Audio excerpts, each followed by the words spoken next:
Tuwing alas 9 ng umaga, nagpupunta ang batang si Onad sa kanilang likod bahay.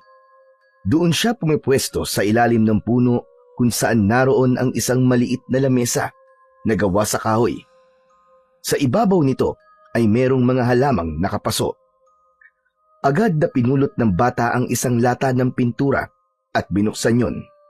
Kinuha na rin niya ang brush na lumang-luma na at halos ubos na ang hibla. Nang maisawsaw niya ito sa pintura, hinawakan niya kagad ang isang basag na paso at agad itong kinulayan. Masaya ang araw niya kapag nagagawa ang bagay na yon tuwing umaga. Ang bata kasi ay mahilig sa mga halaman. Ang lahat ng mga halamang makikita sa kanilang bakuran ay tanim niyang lahat. At hindi lang siya basta nagtatanim. Ang mga paso ay kanyang inaayos at pinipinturahan. At hindi lang ito basta nagiging palamuti sa kanilang bakuran, kundi ibinibenta rin ng kanyang lola sa palengke at ang napagbebentahan ay kusa niyang ibinibigay sa matanda para pandagdag sa mga gastusin nila. Nang matapos ang isa, ay napangiti siya at nagsalita. Yes! 1 point na kagad! Sigurado ako makakatapos ako ng marami ngayong umaga. Ang ganda ng panahon eh. Pagkatapos ipatong sa tabi ng mga halaman ang nakulayang paso, muli siyang pumulot ng isa pa at muling nagpinta. Ngunit habang abala siya, bigla siyang nakarinig ng mga kaluskos mula sa kanyang likuran. Napaangat siya ng tingin at lumingon sa pinanggagalingan ng ingay. 3 bata ang papalapit sa kanya. Uy! Ano naman yan, Onad? Paso na naman ang hawak mo ah. Wala ka na bang ibang alam gawin kundi magkutingting ng ganyan? Para ka ng lola. Hehehe. Hindi nagsalita si Onad. Bumalik siya sa pagpipinta at di pinansin ang pangaasar sa kanya ng mga kapwa bata. Nagkunwari siyang walang narinig. Tama na yan. Hindi na yan maayos. Sira na yan eh. Parang ikaw. Nanginig ang mga kamay ni Onad nang marinig ang sinabi ng bata. Hindi dahil sa galit, kundi dahil sa takot na unti-unti nang nabubuo sa kanyang dibdib. Kilala niya si Jomar at ang 2 kasama nito na si Dindo at Kaloy. Mga pasaway silang bata at palaging nang aapi ng kapwa. Hoy! Ano? Bingi ka ba ha? Ngunit hindi pa rin sila pinansin ni Onad. Aba, suplado ka na yata ngayong kuba ka. Mabilis na lumapit ang grupo ni Jomar at pumwesto ito sa harap ni Onad. Ang yabang mo ah. Ba't di ka na namamansin ha? Akala mo naman, ang ganda-ganda ng ginagawa mo. Sa isang iglap, sinipa ni Jomar ang paso sa harapan niya. Lumipad ito at bumagsak. Mas lalong nabasag. Kasunod nito, sinipa rin niya ang lata ng pintura at natapon ang laman nun. Kumalat sa lupa. Napasinghap si Onad at nanlaki ang mga mata niya. Pero hindi siya nakapagsalita. Tahimik lang siyang nakatingin sa mga gamit na nasira. O ano? Anong masasabi mo ha, kuba? Bakit mo naman ginawa yun? Ano? Anong sabi mo? Ulitin mo nga.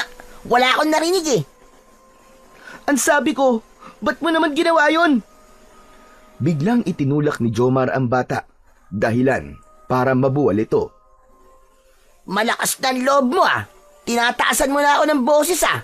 Ano? Lalabang ka na ba? Hindi agad nakatayo si Onad. Nakatingin lang siya kay Jomar at sa mga kasama nitong bata. Naiiyak na siya, pero pilit pa rin niyang pinipigilan.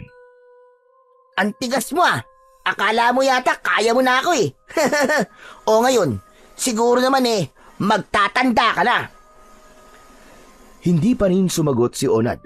Pilit na pinipigilan ang kanyang emosyon. Sumagot ka! Kinakausap kita eh. Ano ha? Ano? Bumangon ka dyan kung gusto mo makatikim. Ilang beses na dinuro ni Jomar ang bata. Walang nagawa si Onad, kundi ang muling yumuko. Ayaw niyang ipakitang umiiyak siya, dahil alam niyang mas lalo lamang siyang aasarin at pagtatawanan ng mga batang yon. Alam mo, nakakainis ang pagmumukha mo. Ang dapat sa'yo, di ka na lumalabas sa bahay mo eh. Di ka ba naaawa? Lagi na lang nasisira ang araw namin dahil sa pangit mong itsura. Lumingon sa kasama niyang mga bata si Jomar. Tinanguan niya sina Dindo at Kaloy at inginuso ang mga nasa ibabaw ng lamesa. Agad namang lumapit doon ang dalawang bata. Sige, basagin niyo lahat ng yan. Wag! Parang awa niyo na! Wag ang mga halaman ko, Jomar! Ilang beses na nagmakaawa si Onad, pero hindi talaga sila nagpapigil. Isa-isa nilang winasak ang mga paso at halaman. Tama na yan! Tama na! Huwag niyo sirain lahat! Parang awa niyo na, tama na! Ngunit walang nakinig sa kanya. Nag-uunahan pa ang tatlo sa pagbasag ng mga natitirang mga paso. Parang laro lang sa kanila ang ginagawa nila. Natulala na lamang si Onad. Hindi niya alam kung ano ang uunahin niyang sagipin. Muli siyang yumuko para pulutin sana ang isang paso na medyo basag pa lang. Pero huli na, sinipa ito ni Jomar at tuluyan na ngang nadurog. Ha! Ano ka ngayon? Ganyan ang nangyayari sa mga bagay na walang kwenta, Onad. Katulad mo. Nagtawanan na naman sila, mas malakas, mas mapang-asar, hanggang sa napaiyak na ng tuluyan si Onad.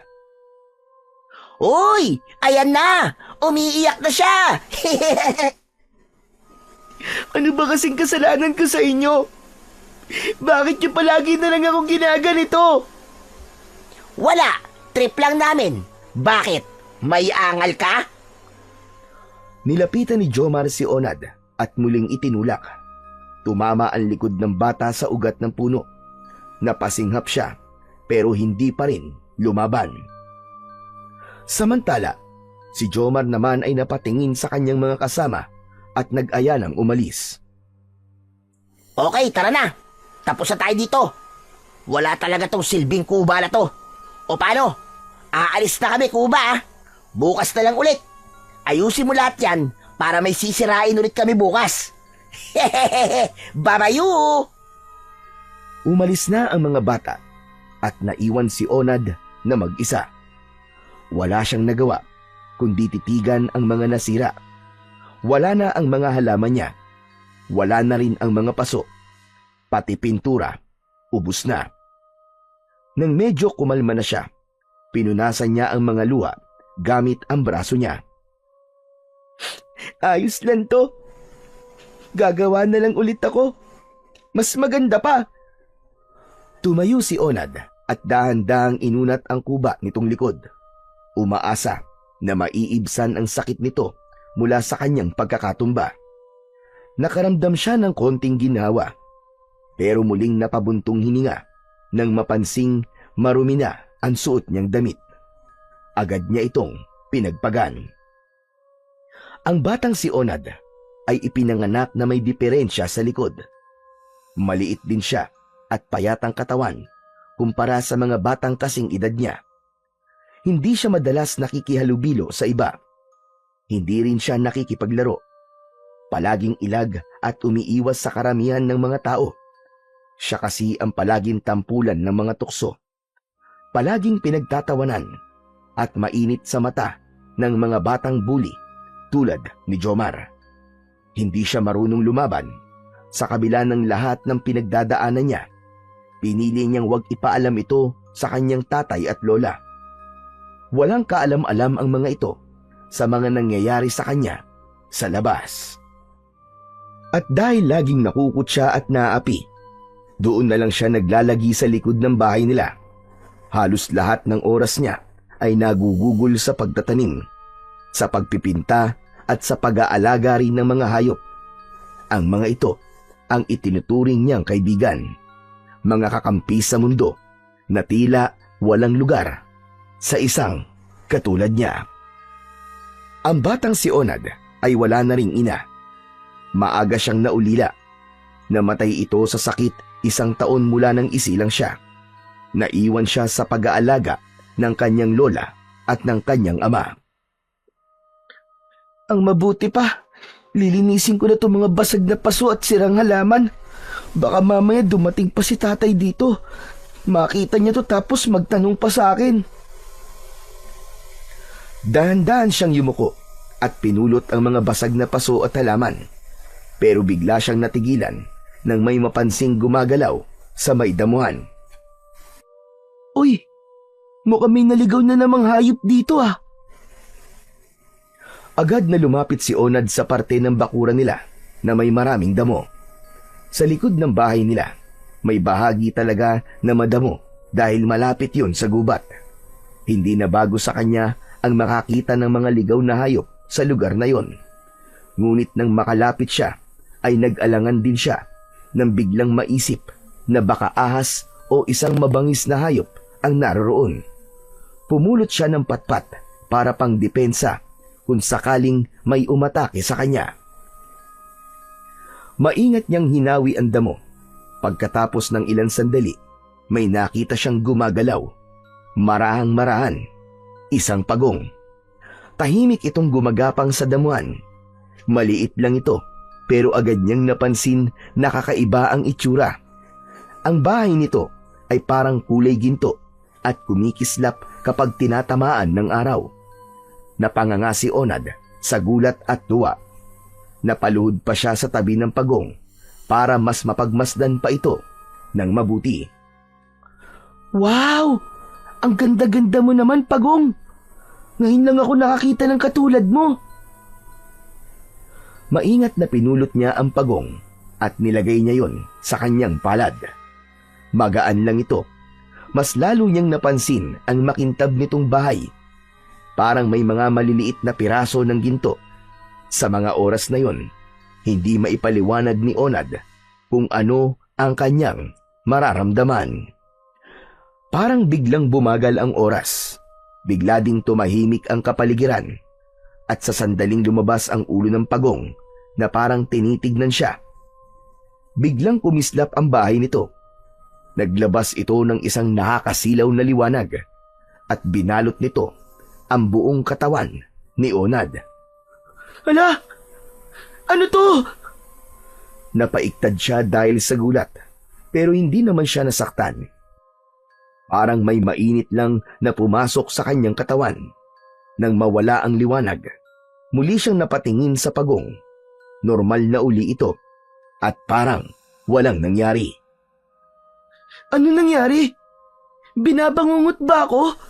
Panaginip lang ba to? Pasimple niyang kinurot ang kanyang braso. Aray! Aray ko! Nasaktan ako.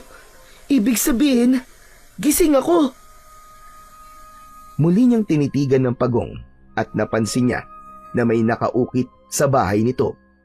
Hindi niya alam kung ano yon dahil tila maliliit na simbolo yon, parang bilog at iba pa. Ano kaya tong nakaukit dito? Saka para saan? Bakit inukitan nila ang bahay mo? Kawawa ka naman. Dahan-dahan niyang hinaplos muli ang mga ukit gamit ang kanyang daliri. Nang magalaw niya ito, isang bahagyang liwanag ang muling lumabas mula sa mismong ukit. Napaatras na naman siya ng kaunti. Hawak pa rin ang pagong. Hala! Ang astiga! Totoo nga! Umiilaw ka nga! Biglang napangiti si Onad. Imbis na magtago o matakot, natuwa siya sa tila pagpapakitang gilas sa kanya ng pagong. Biglang gumaan ang kanyang pakiramdam. Nalimutan niya ang lungkot at sakit na nararamdaman niya. Maliban kasi sa hilig sa paghahalaman, ay gustong-gusto din niya ang pag-aalaga ng mga hayop. Sadyang malambot ang puso niya sa mga ito, lalo na yung mga nangangailangan ng pagmamahal at pagkalinga. May isa siyang ibon na napulot niya. Bali ang pakpak nito, kaya inalagaan niya araw-araw hanggang sa muling lumakas. May pusa rin siya na si Mingming at may tuta din siya na ang pangalan naman ay Bantay. Meron pa siyang 2 alagang kuneho na nilagay niya sa isang kulungan sa gilid ng bahay nila. Ang mga hayop na ito ang nagiging kalaro niya tuwing sasapit ang hapon. Kaya naman, nang makita niya ang pagong, inisip kagad niya na may madadagdag na namang kaibigan sa munti niyang mundo. Sige, halika na pagong. Iuuwi na kita. Gagawa ko ng bahay mo. Naglakad na siya pabalik sa bahay nila. Ngunit napansin niyang dumating na ang kanyang ama na si Mang Karding. Naglalakad ito palapit sa kanyang kinaroroonan.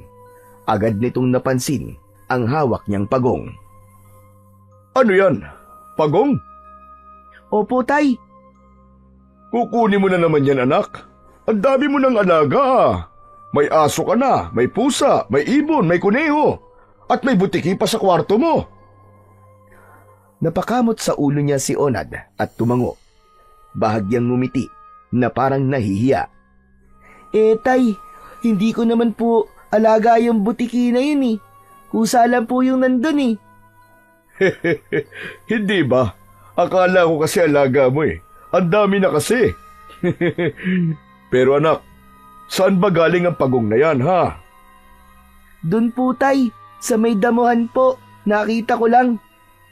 Aba, talaga? Baka naman may nagmamay-ari na niyan, anak. Baka magalit yung may-ari niyan. Wala naman po siguro, tay. Kasi po, sa palagay ko, galing po to dun sa gubat eh. Tignan niyo po, oh. Parang nga po siyang nangihina eh. Parang may sakit. Kaya kukunin ko po muna siya at aalagaan ko po para lumakas. Hay nako, anak. O sige, pagbibigyan kita ngayon pero dapat matutunan mo na hindi lahat ay dapat mong kunin. May mga hayop na kailangan pabayaan na mamuhay sa kanilang sariling tahanan. Naiintindihan mo ba ako, anak? Opo, tay. Pero hindi ko po kasi matiis minsan eh. Lalo na po kapag nakakita po ako ng may sakit na hayop. Para po kasi silang nakikipag-usap sa akin eh. Parang naririnig ko po ang boses nila na nangihingi po sila ng tulong. Kaya ayun, hindi ko po maiwasan na hindi po sila kunin. O sige, sige. Yan ang gusto mo eh. Pero ikaw ang magpapakain dyan, ha? Hindi ako makikialam sa pag-aalaga mo niyan. Wala pong problema, tay. Kayang-kaya ko po siyang alagaan. Ako pong bahala sa kanya. O sige. Ay, tay. Hindi niyo po ba napapansin? Parang may kakaiba po sa pagong na to. Para po siyang isang espesyal na hayop. Napakunot ang noo ni Mang Karding sa sinabi ng kanyang anak. Wala naman siyang nakikitang kakaiba sa pagong na yon. Maliit lang, maitim ang balat at may matulis na nguso. Ano ka mo, espesyal? Aba, paano mo naman nasabi yun, anak? Di niyo po ba nakikita, tay? Ito po, oh. Meron po siyang ukit sa likod. Lumapit si Mang Karding at maingat na tinignan ang likod ng pagong. Totoo nga, may mga kakaibang linya at hugis siyang nakita. Aba, oo nga no. Ngayon lang ako nakakita ng ganitong pagong ah. Saglit silang natahimik. Pinagmasdan lang nila ang pagong habang dahan-dahan itong gumagalaw. Napansin ni Mang Karding na hindi ito nagtatago sa loob ng bahay nito. Tila sanay na sa mga tao.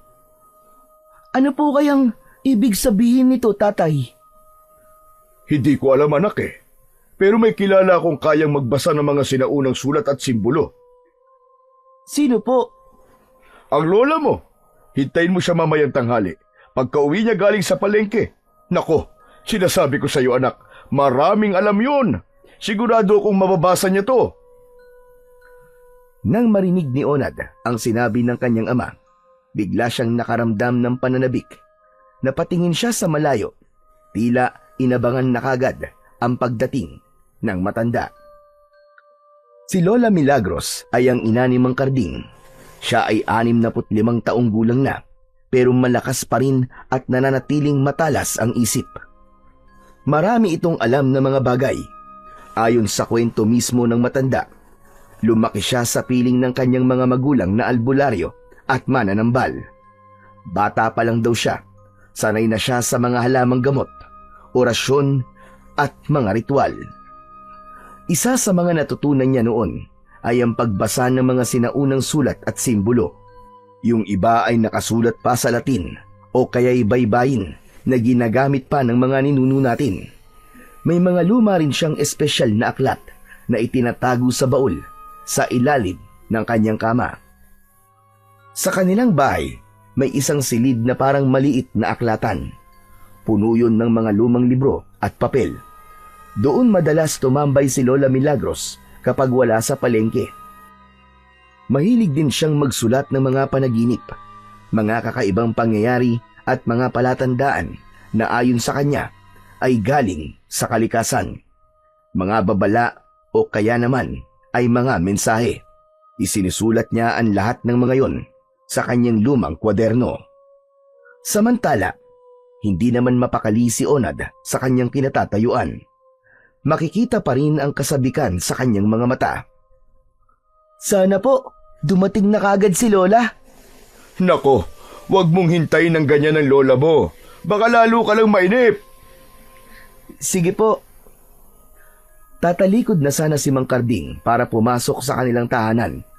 Pero napansin niya ang tila binagyong halaman ng kanyang anak. Oh, teka! Ba't ang kalat dito? Saka bakit parang nasira ang mga halaman mo? Si Bantay bang may kagagawa nito? Tay, ano po kasi? Opo. Si Bantay nga po. Bahagyang kumunot ang noo ni Mang Karding, pero hindi na siya nagtanong pa. Tumangulang siya sa katahimik na tumalikod at nauna nang pumasok sa kanilang tahanan. Naiwang nakatayo si Onad sa labas. Tahimik lang. Ramdam niya ang bigat sa kanyang dibdib. Alam niyang nagsinungaling siya. Hindi si Bantay ang may kagagawan, pero wala siyang lakas ng loob para ikwento sa kanyang ama ang buong katotohanan na pinagtulungan siya ni na Jomar at ng mga kalaro nito na sinira nila ang kanyang mga halaman at paso. Naglakad na siya palapit sa lugar kung nasaan ang mga alaga niyang kuneho. Sandali niyang ibinaba ang pagong at naghanap ng isang batya. Nilagyan niya ito ng mga tuyong dahon at doon niya inilagay ang pagong. Sandali ka lang dito ha. Gagawa ko ng mas maayos na bahay para sa'yo. Habang pinanonood ang bagong alaga, bigla niyang naisipang bigyan ito ng pangalan. Nag-isip siya ng pangalang babagay sa kakaibang liwanag na ipinakita nito. Isang bagay na may kinalaman sa ginto at liwanag. Pagkatapos ng ilang sandaling pag-iisip, napili niya ang pangalang Sinag. Tahimik na muling naglalakad si Onad, ngunit bago tuluyang lumayo sa pansamantalang tirahan ni Sinag, ay siniguro muna niyang ligtas at maayos ang batya. Lumapit siya ulit at hinugot ang isang malinis na panyo sa kanyang bulsa. Ikinumot niya yon kay Sinag. Pumasok na siya sa kanilang bahay. Hapon na nang marinig ni Onad ang tunog ng tricycle na tumigil sa harap ng bahay nila. Napatalon siya nang dahil sa labis na tuwa. Yun! Ayos! Dumating na si Lola ko! Dali-dali siyang tumakbo palabas upang salubungin ang kanyang Lola Milagros.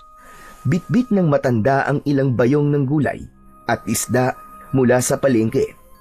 Medyo pawisan at hingal ang matanda, ngunit napangiti ito nang makita ang kanyang apo. Lola! Lola, dali po! Meron po akong ipapakita sa inyo! Masiglang bungad ni Onad habang kinukuha ang isang bayong mula sa matanda. Aba, bakit parang sabik na sabik ka na naman, Onad? May kalokohan ka na namang gagawin, ano? Hindi po kalokohan, Lola. Alam niyo po ba, may nakita po akong isang kakaibang pagong po. Ano ka mo? Pagong? Nang maibaba nila sa kusina ang mga bayong, agad na hinila ni Onad ang kanyang lola papunta sa gilid ng kanilang bahay. Ipinakita niya ang batya kung saan nakalagay ang alaga niyang pagong na si Sinag. Hindi nakaimik ang matanda nang makita ang pagong. Unti-unti itong lumuhod at pinulot ito. Pinagmasdan niyang mabuti ang bagong alaga ng kanyang apo at halos hindi siya makapaniwala sa kanyang nakita. Nanlaki ang kanyang mga mata habang lumalalim ang titig niya sa gintong likod ng pagong. Onad Apo, saan mo nakuha ito? Ikinuwento niya sa kanyang lola ang buong pangyayari na natagpuan niya ito sa may damuhan. Biglang dumating si Mang Karding at nilapitan ang dalawa.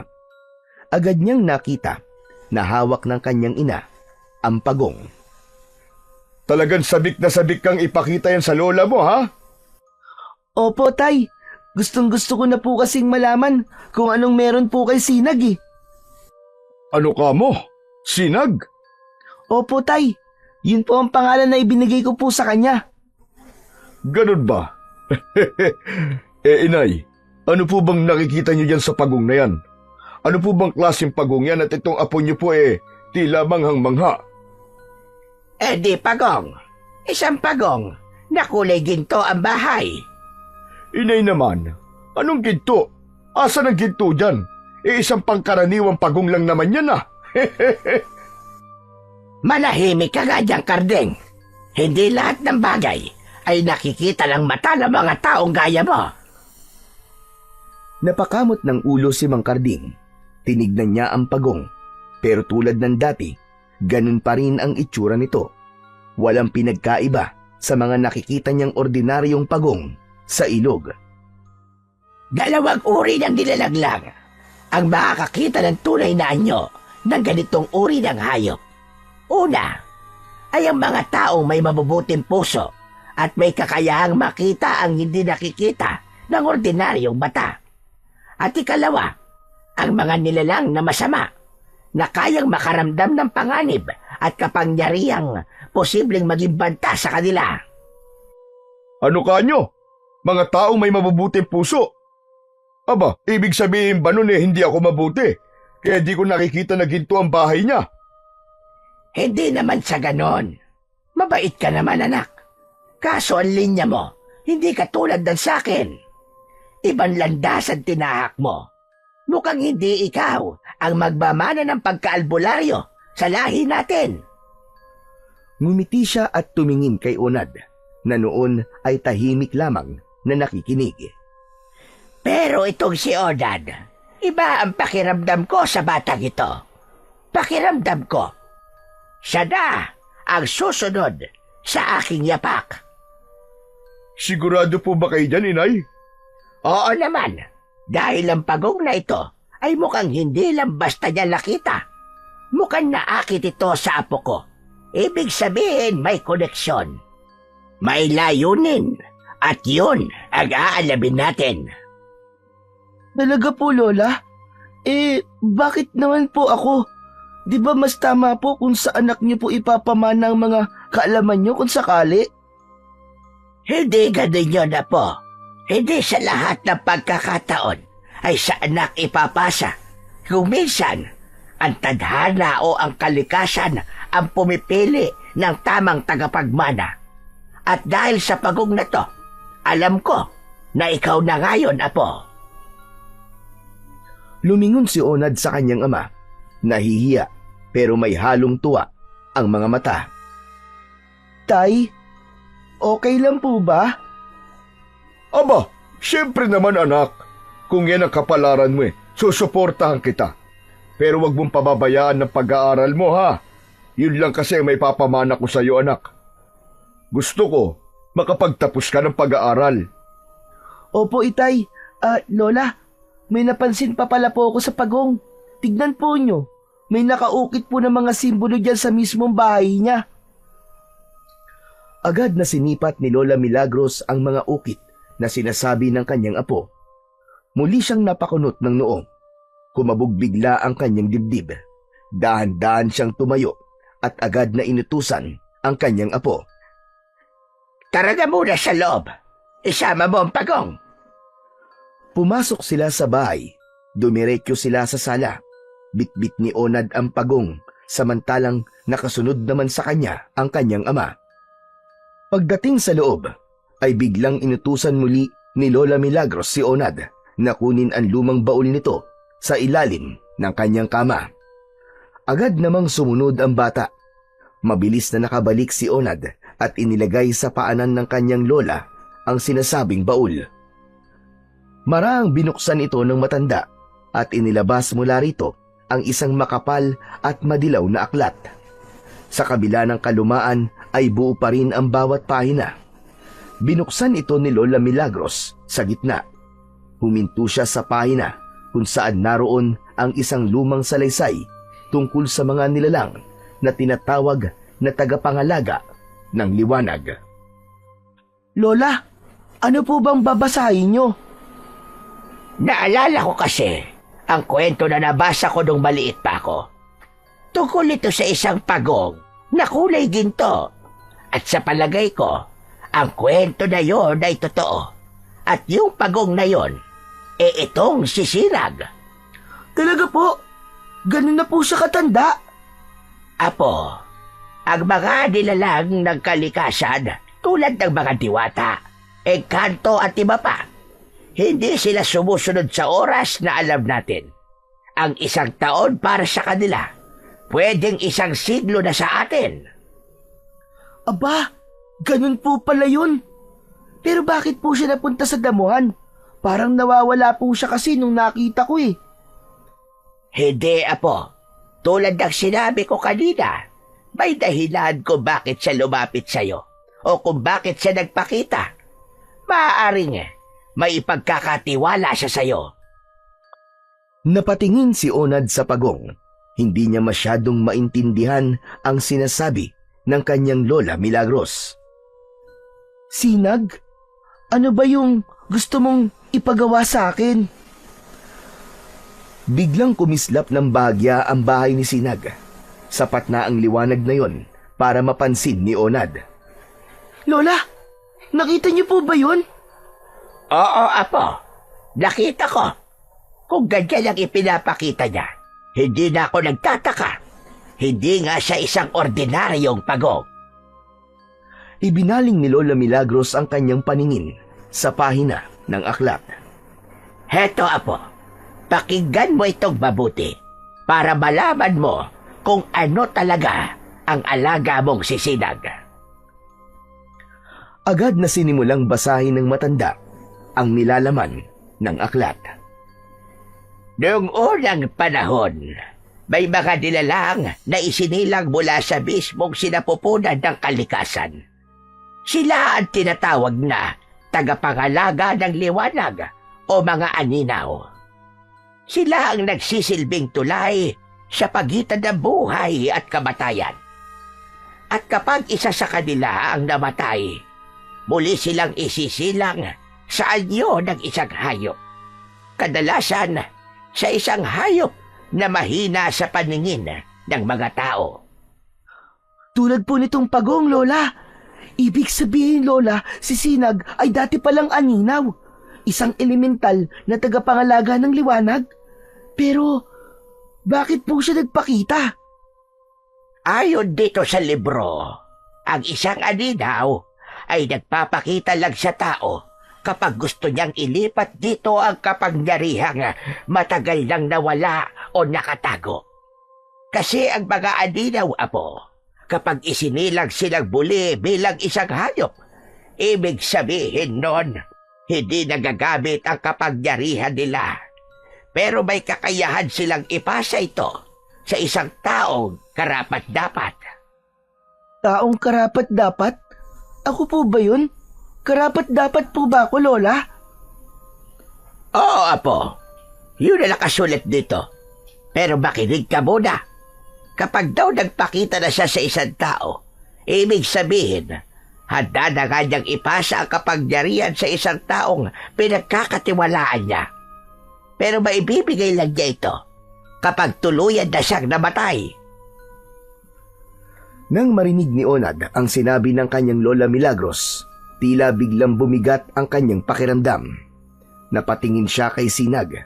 Hindi siya makapaniwala na agad itong mawawala sa kanya. Pero Lola, ayoko po mawala siya. May magagawa po ba kayo para para mapahaba pa po ang buhay niya? Wala na tayong magagawa ron, Apo. Dumating na ang hangganan ng kanyang buhay at hindi na natin mapipigil yon. Huwag kang malungkot, Apo. Isipin mo na lang na gusto niya ito kasi makakapagpahinga na siya. Pero Lola, mababawasan naman po ang kaibigan ko. Masakit po yun sa akin. Apo, lumabas ka ng bahay. Marami kang pwedeng maging kaibigan. Mga batang katulad mo. Pwede kang makipaglaro sa kanila, makipaghabulan at kung ano pang gusto mong gawin. Huwag kang magkulong dito sa bahay, Apo. Pero Lola, ayaw po kasi nila sa akin eh. Ano? Sino bang may ayaw sa'yo? Yung mga bata po. Ayaw po nila kasi kuba po ako eh. Tinatawag po nila akong pangit, walang silbi, at saka kung ano-ano pa pong mga masasakit na salita. Sa sinabing yun ng bata, biglang napatayo sa kanyang kinauupuan si Mang Karding na kanina ay tahimik lang na nakikinig sa usapan nilang maglola. Ano ka mo? Sinabi nila sa iyo yun, anak? Abay, mga lokong bata yun ah. Sino-sino mga yan? Sabihin mo sa akin at pagkukutusan ko. Magtigil ka nga. Anong kukutusan ang sinasabi mo? Abay, tuturuan mo pa ng mali itong apo ko. Dapat ikaw ang maging ehemplo. Humilahong ka nga muna, Karding. Hindi tayo pwedeng magpadalos-dalos ng desisyon, lalo na't mga bata yan. Opo, inay. Nandun na nga tayo. Alam ko naman yun eh. Naiinis lang po ko. Hindi ko alam na tinatawag pala nila ng ganun ang aking anak. Aba, ba't naman kasi hindi ka nagsasabi sa akin, anak eh? Sana ipinaalam mo kagad sa amin ang lola mo para nasolusyonan natin kagad. Ayoko po kasi kayong bigyan ng alalahanin, Tay eh, Lola. Eh kung ganun po ang tingin nila sa akin, tanggap ko naman po eh. Saka, totoo naman po yun. Sanay na rin po ako. Aba, mali yun. Hindi dapat ganun, anak. Wala naman na po akong magagawa eh. Kung wala talaga akong halaga sa kanila. Anak, hindi nasusukat sa itsura ang halaga ng isang tao. Ang tunay na ganda, nasa puso, nasa asal at nasa tapang mong tumayo kahit ilang beses ka pang ibagsak. Ganun po ba, Tay? Oo naman, anak. Pero ito'ng tatandaan mo, ha? Kung ano man ang pagdaanan mo, palagi kaming nandito ng lola mo. Opo, Itay. Tatandaan ko po. Mabait kang bata, anak. Huwag mong hayaan na ang tingin ng ibang tao ang magdikta ng halaga mo. Tama ang tatay mo, Onad. At siguro, ito na rin ang simula. Ang simula ng pagbabagong matagal nang hinihintay sa buhay mo. Dahil hindi lang basta kapangyarihan ang ibibigay ni Sinag sa'yo, kundi pagkakataong ipakita sa mundo kung sino kan talaga. Tahimik na yumakap si Onad sa kanyang ama at lola at sa unang pagkakataon, naramdaman niya ang magkaroon ng mga totoong mga kakampi. Oh, bago tayo mag-iyakan dito, may kailangan pa tayong malaman. Ano po yun, Lola? Kailangan nating malaman kung paano mapupunta sa'yo ang kapangyarihan nitong si Sinag. Saglit na nag-isip ang bata. Maya-maya ay ikinuwento niya kung paanong binalot siya ng liwanag at naramdaman niyang mainit na pakiramdam. Napatingin si Lola Milagros sa kanyang apo. Seryoso ang mukha nito. Mainit na pakiramdam? Ibig sabihin nun, merong mutya. Mutya po? Oo, kapag ang liwanag ay may kasamang init na parang apoy, pero hindi nakakapasok, madalas ay senyalis yon na may mutya.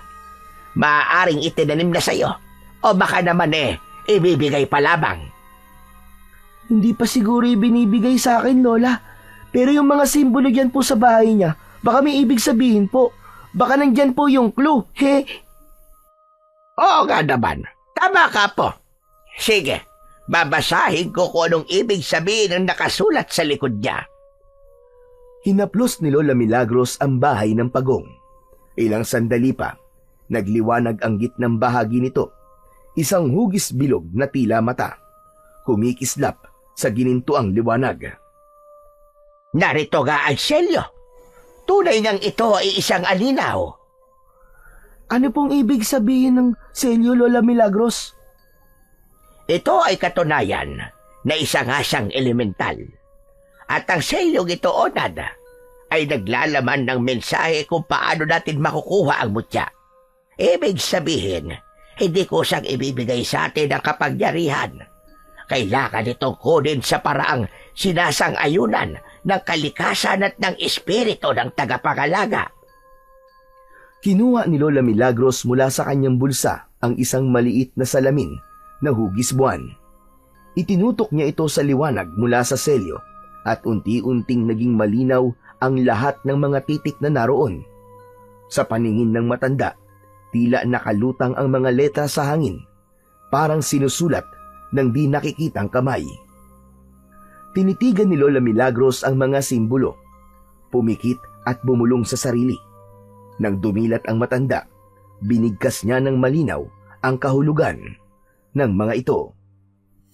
Sa ilalim ng tahanang iniwan ng buhay, doon nahihimlay ang liwanag na magbubukas sa panibagong daan.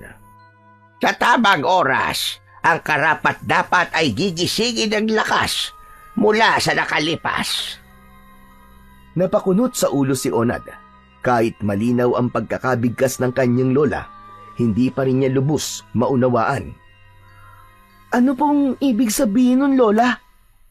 Ibig sabihin lang doon, nasa bahay ng pagong ang mutya at makukuha mo lang ito kapag wala na si Sinag. Muling bumalot ang katahimikan ng mga sandaling yun. Maging si Mang Karding ay hindi na nakapagsalita. Ramdam nilang lahat ang bigat ng pangungusap na yon. Sa mga sumunod na sandali, unti-unting bumalik sa normal ang lahat. Nawala na ang liwanag, ngunit ang lungkot sa mga mata ni Onad ay hindi nawala. Malungkot siya dahil sa isiping wala na talaga siyang magagawa sa nakatakdang kamatayan ng kanyang bagong kaibigan. Kinabukasan, pagmulat pa lang ng mga mata ni Onad, ang una niyang naisip ay ang kanyang alagang pagong na si Sinag. Agad siyang bumangon at lumabas ng bahay. Namitas siya ng ilang piraso ng tangkay ng kangkong, saka siya lumapit sa bahay ni Sinag. Sinag! Sinag, magandang umaga! Lumuhod siya at inayos ang mga dala niyang pagkain para sa pagong. At sa hindi maipaliwanag na dahilan, tila binati rin siya ng pagong. Lumabas ang ulo nito mula sa ilalim ng bahay nito at tumingala sa kanya, para bang nakikinig at tumutugon. Mabuti naman at di ka umalis, Sinag. O hito ng pagkain mo. Damihan mo para kahit papano lumakas ang katawan mo. Para matagal pa tayong magkakasama. Dahan-dahang inilapag niya ang pagkain sa harap ng pagong. Lumapit si Sinag at unti-unting kinain ang mga dahon. Napangiti naman si Onad. Ayan, sige damihan mo pa Ganyan nga. Nakakatuwa ka naman talaga, Sinag. O siya, kain lang ng kain Maiwan na muna kita. Tatayo na sana si Onad para gumawa ng iba pang gawaing bahay dahil alam niya na sa oras na yon ay nakaalis na ang kanyang ama. Nasa bukid na ito at inaasikaso pa rin ang kanilang pag-aani. Samantalang ang kanyang lola naman ay nasa palengke na. Pero natigilan siya nang biglang may marinig na kaluskos mula sa kanyang likuran. May kasunod pa itong mahinang hagikgik. Dahan-dahang lumingon si Onad at nakita niyang papalapit na naman sa kanya ang tatlong batang ayaw na ayaw niyang nakikita tuwing umaga. Ang grupo ni na Jomar. Kayo na naman? Oh, ba't parang nagulat ka? Di ba sabi namin kahapon babalik kami ngayon? Oh, nasaan na yung mga paso mo? Sisirain na ulit namin yon. Tumingin sa paligid si Jomar at natanaw niya na naroon pa rin sa lupa ang mga basag na paso. Nakakalat pa rin ang mga nasira at nalantanang halaman. Kumunot ang noo nito. Tila nagtataka. Hala! Bakit hindi mo inayos? Ano kasi? Biglang nabaling ang paningin ni Jomar sa batya at nakita nito ang pagong. Tumaas ang kilay nito at biglang napangisi. Uy! Ang cute naman ng pagong mo. Pwede bang akin na lang yan? Bigla siyang lumapit at yuyuko na sana para abutin si Sinag. Pero biglang iniharang ni Onad ang katawan nito at itinulak si Jomar palayo. Huwag mo siyang gagalawin! Nagulat si Jomar sa inastangyo ni Onad. Hindi niya inaasahang lalaban ito sa kanya. Sanay siya na kapag tinatakot nila ito, yuyuko na lang si Onad at mananahimik. Pero iba sa oras na yon. Iba ang nakita niya. Hindi lang basta pumigit na si Onad.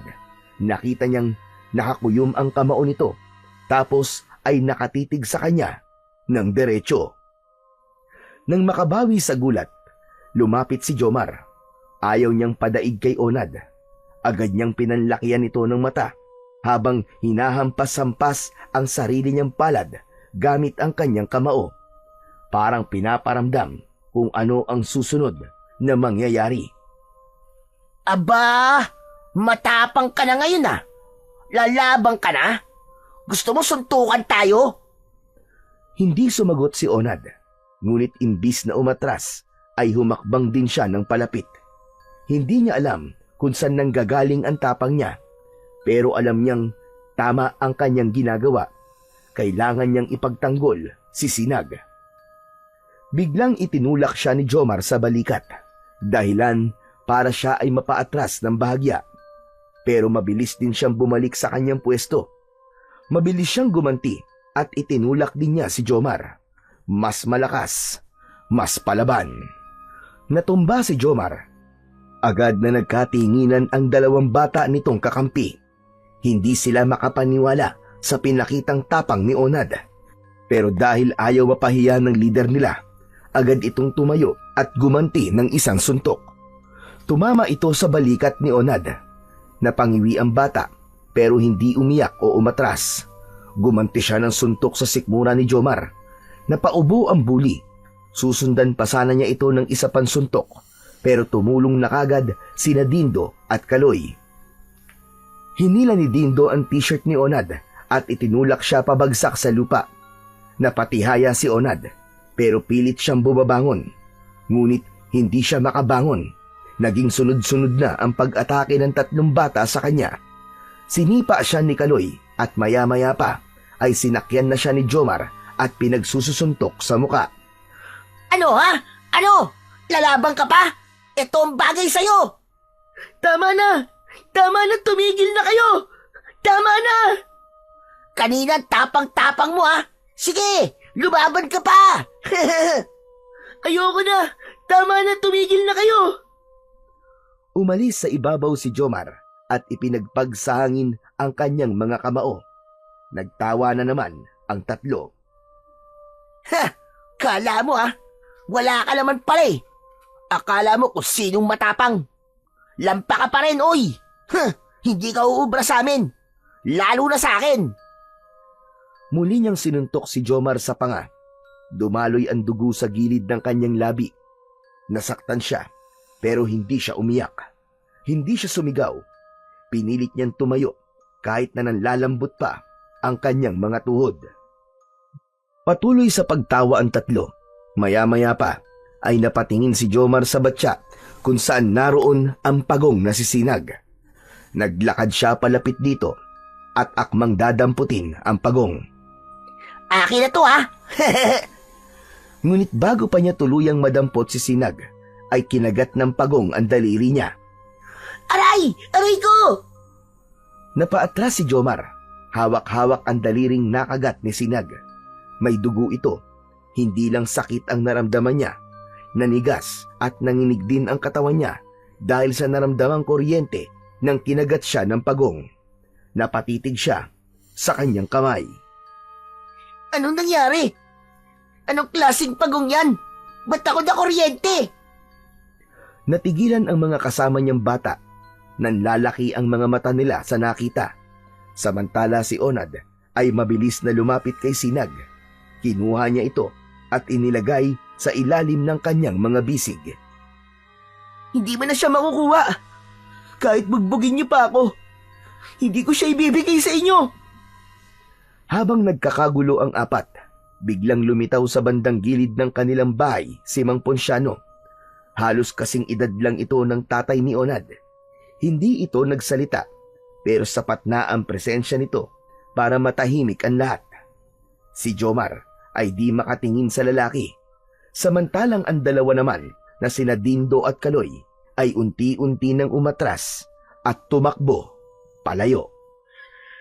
Takot ang mga bata kay Mang Ponciano. Kilala kasi itong masama ang ugali at masungit na tao.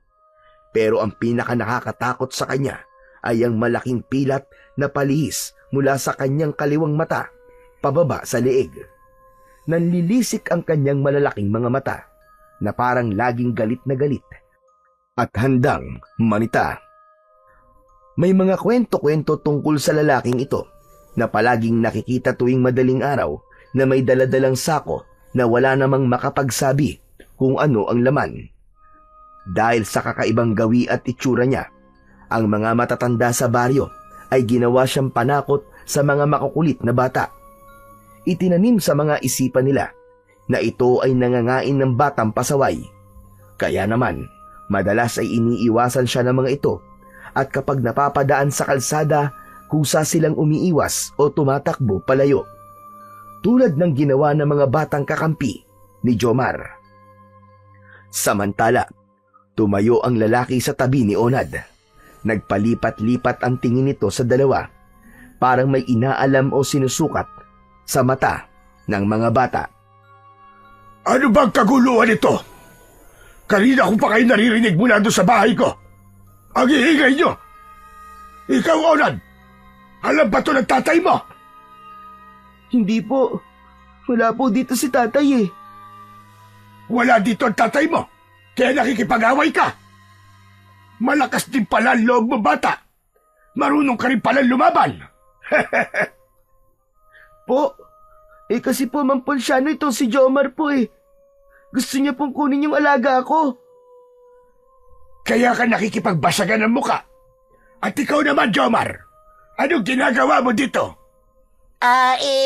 Kasi Manahimik na kayong dalawa, ha? Ayoko ng maingay. At sa susunod na mag-aaway kayo, huwag dito. Dumayo kayo doon sa malayong lugar. Dahil uulitin ko, ayoko ng ingay. Nagkakaintindihan ba tayo? Opo. Pagkatapos sumagot ni Jomar, ay kumaripas na ito ng takbo. Naiwang mag-isa si Onad katabi ang kinatatakutang lalaki. Tumahimik ang paligid. Wala na ang mga pasaway na bata. Pero si Mang Ponciano, nanatiling nakatayo sa tabi ni Onad. Dahan-dahang tumingin ang bata sa lalaki. Napansin niyang nakatitig ito sa kanyang kamay. Kay Sinag. Tumikhim si Mang Ponciano. Pagong mo yan? Hindi agad sumagot si Onad. Pero bago pa siya makapagsalita, nagsalita ng muli si Mang Ponciano. Ginto ang pangalan ng pagong na yan. Alam mo bang akin yan? Matagal ko na siyang hinahanap. Halos mag-iisang buwan na siyang nawawala. Narito lang pa na sa'yo. Po, Nilakaw mo ba yan? Saan mo kinuha yan? naku nagkakamali po kayo. Akin po itong pagong at hindi po siya si Ginto. Siya po si Sinag. Siya si Ginto. Huwag ka na magsinungaling, bata. Kilalang-kilala ko kung sino ang alaga ko. At nag-iisa lang yan na pagong na kulay ginto. Mas lalong kinabahan si Onad sa kanyang narinig. Naalala niya bigla ang sinabi ng kanyang Lola Milagros na iilan lang ang pwedeng makakita ng tunay na anyo ng pagong. Ibalik mo sa akin yan! Nagdadalawang isip si Onad kung maniniwala ba siya o hindi. Pero bago pa siya makapagdesisyon na ibigay sa lalaki si Sinag, may napansin siyang kakaiba sa lalaki. Parang kakaiba ang ipinapakita nitong interes sa pagong. Naramdaman niyang parang may mas malalim pang dahilan kung bakit niya ito gustong makuha. Bigla rin naramdaman ng bata na umiinit ang bahay ng pagong. Napatingin siyang muli kay Mang Ponciano. Pasensya na po, Mang Ponciano. Pero alaga ko po si Sinag. Sa akin po siya talaga. Nanggaling po siya sa gubat at hindi po siya galing sa bahay niyo. Ang pagong na yan, akin yan. Ako nagpalaki niyan. Ibalik mo siya sa akin. Biglang inabot ng matanda ang kanyang kamay para kuwanin si Sinag. Ngunit mas lalong humigpit ang hawak ni Onad dito. Wag po! Wag niyo siyang kunin sa akin. Hintayin na lang po natin si tatay at si lola. Hindi ko po ibibigay sa inyo to hanggat wala po sila. Nagtama ang kanilang mga mata. Malalaki at matatalim ang mga mata ni Mang Ponciano. Parang gusto siyang balaan sa tingin pa lang. Ngunit hindi nagpatinag ang bata. Inipon niya ang buong lakas niya at tapang para makipagtitigan ng diretso dito. Mata sa mata. Nagawa niya ang bagay na yun dahil sa matinding pag-aalala niya para kay Sinag. Lalo pat alam niyang may sakit at nangihina ang pagong. Ayaw din niyang mailayo ito sa kanya. Sinusubukan mo ba talaga ako, bata? Siguro naman, kilala mo ko, hindi ba? Alam mo kung ano kaya kong gawin. Isusumbong kita sa lola ko. At sa tingin mo, natatakot ako sa kanya. Matanda na ang lola mo at maski isa siyang magaling na albularya, sinasabi ko na sa'yo, hindi niya ako kaya. Kaya ibigay mo na sa akin yan. Akin na! Ibigay mo na ang pagong ko! Napaatras si Onad ng kaunti, pero nanatiling mahigpit ang pagkakahawak niya sa kanyang pagong. Hindi, hindi! Hindi sa'yo si Sinag. Nagsisinungaling ka lang. At kung sakali man na ikaw nga ang tunay na may-ari nito, hindi na po kayo karapat-dapat na maging amo niya kasi pinabayaan niyo siya eh. Saka tignan niyo, mas gusto niya ako kaysa sa inyo. Natatakot siya sa inyo. Ah! Ba't ang dami mo ba sinasabi? Akin nasabi yan eh! Hindi! May ilang segundong katahimikan sa pagitan nilang dalawa. Nagkasubukan ang kanilang mga tingin. Hindi mo naiintindihan, bata. Hindi yan ordinaryong pagong. Pagsisisihan mo ang pag-aalaga mo sa kanya. Maniwala ka sa akin. Hindi totoo yan. Sinungaling po kayo. Hindi ako nagsisinungaling. Ipapahamak ka niyan. Wala po akong pakialam. Hindi ako natatakot. Kaya pakiusap po. Huwag niyo na po siyang kunin sa akin na sapilitan. Hintayin na lang po natin si tatay at lola. Napapikit si Mang Ponciano. Huminga siya ng malalim bago muling nagsalita. Tandaan mo, ang araw na ito, bata. Tandaan mo! Pagkatapos sabihin yon, ay tumalikod na ang matandang lalaki. Mabigat ang mga hakbang nito palayo. Hindi na rin ito lumingon. Naiwan si Onad. Yakap pa rin ang pagong na si Sinag. Tahimik lang ang pagong sa kanyang bisig. Inilagay ito ng bata sa kanyang palad at dahan-dahang hinimas ang likod. Nakita niyang kumislap ang gilid ng bahay nito at napatingin si Onad. Sinag, akong bahala sa'yo. Hindi kita pababayaan, promise. Muli niyang niyakap ang kanyang pagong.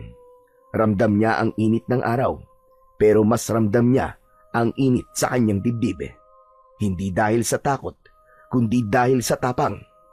Sa unang pagkakataon, kahit wala ang kanyang ama at lola, nagawa niyang ipaglaban ang sarili niya at ang kanyang alaga laban kina Jomar at kay Mang Ponciano.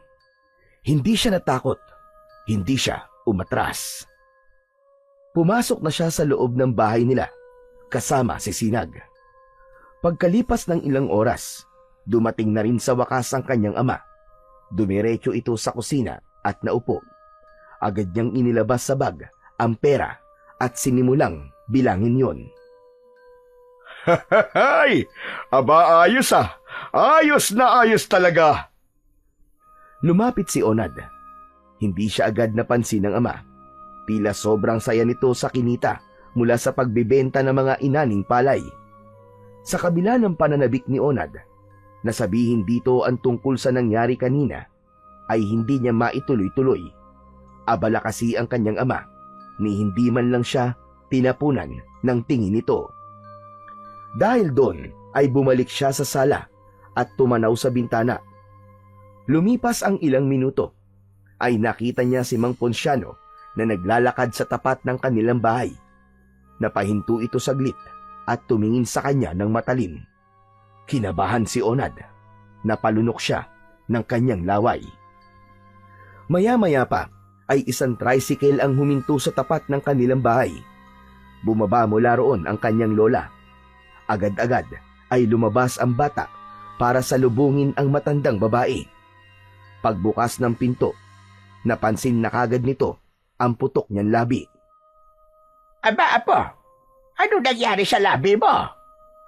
Lola, kasi kanina po sina Jomar, pumunta po sila dito. Gusto po nilang kunin si Sinag. Mga walang yang yun talaga. Hindi na talaga nadadala mga batang yon. Pero Lola, lumaban po ako. Hindi po ako pumayag na makuha po nila si Sinag. Nakipag-away po ako, Lola. Talaga? Abe, ang galing naman pala ng apo ko ngayon.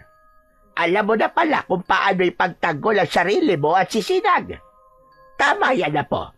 Huwag kang papaapi sa kahit na sino. Opo, Lola. Ang kaso po, natalo po nila ako 3 po kasi sila. Pinagtulungan po nila ako kaya heto po ang napala ko. Pumutok po ang labi ko. Nakagat ko po kasi nung sinuntok po ako ni Jomar sa pangay. Ano ka mo? Sinuntok ka sa panga? Opo, saka sinipa po ako ni Nakaloy at Dindo. Apat hindi tama yun. Pinagtulungan ka pala. Yung tatay mo nasaan? Nasa kusina po. Alam na ba niyang nangyari sa'yo? Hindi pa po, Lola eh. May ginagawa po kasi siya. Agad na pinuntahan ni Lola Milagros ang kanyang anak at pagdating doon ay hinarap niya si Mang Karding at pinagsabihan. Hoy, ikaw magaling na lalaki. Abalang-abala ka dito. Hindi mo man lang napansin ang anak mo. Ha? Bakit, Tinay? Ano po bang nangyari? Abay, pinuntahan na naman siya dito ng mga batang pasaway na yon at inaway. Muntik daw kunin si Sinag. Baka naman pwede nating bigyan ng leksyon ng mga batang yon. Abay, sinaktan na naman ang anak mo. Puntahan natin sila sa bahay nila. Lola, tatay, wag na po. Wag niyo na po silang puntahan. Kaya ko na naman na po eh. Saka ginawa ko na po ang paglaban sa kanila. Sigurado po ako na hindi na po nila uulitin yung ginawa nila sa akin. Ano ka mo, anak? Nilabanan mo sila? Totoo ba yun, anak? Aba, ang galing ng ginawa mo. Sa wakas, nagmana ka na sa akin, anak.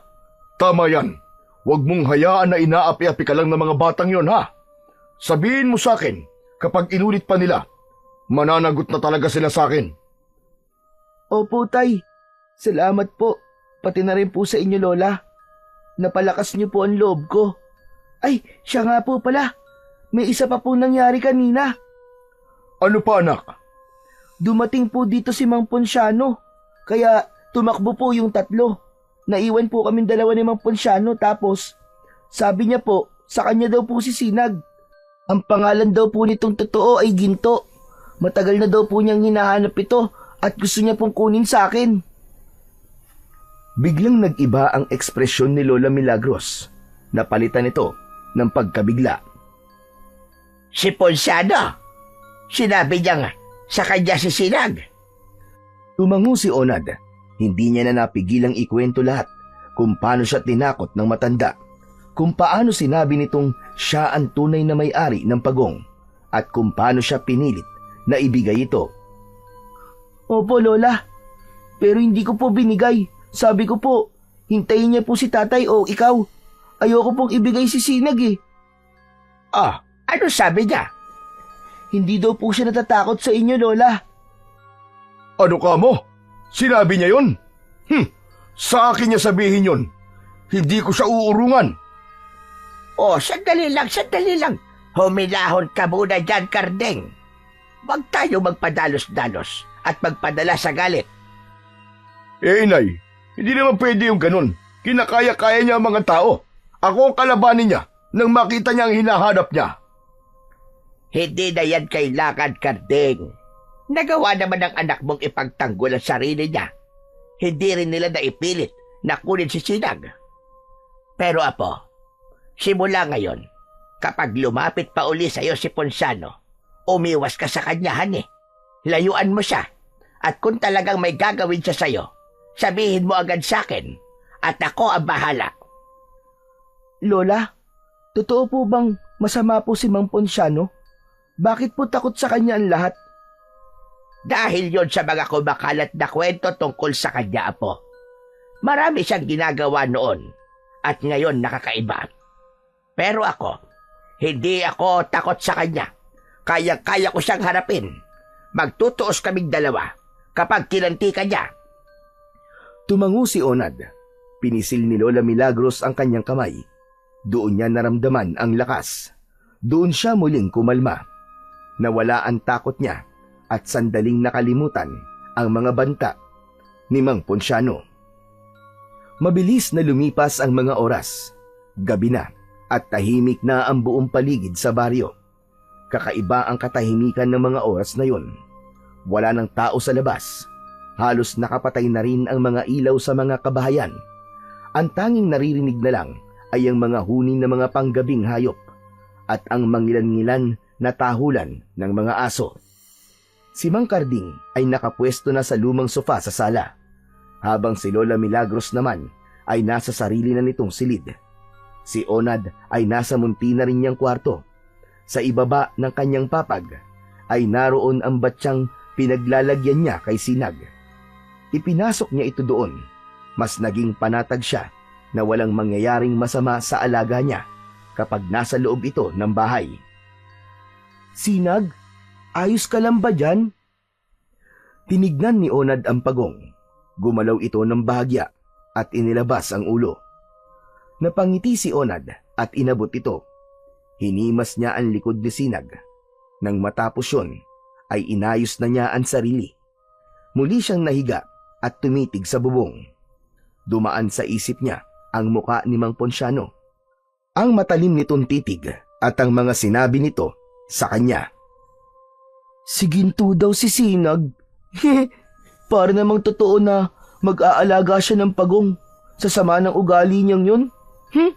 Hindi ako naniniwala na kaya niyang mag-alaga ng hayop. Napaismid ang bata. Maya-maya ay naramdaman niyang bumigat ang kanyang talukap. Pipikit na sana siya ngunit bigla siyang napamulat nang biglang may kumalabog sa itaas ng kanilang bubong. Malakas yun. Halos mapatalon din siya mula sa kanyang pagkakahiga. Naramdaman niya ang bahagyang pag-uga ng bubong nila na parang may mabigat na nilalang na bumagsak doon.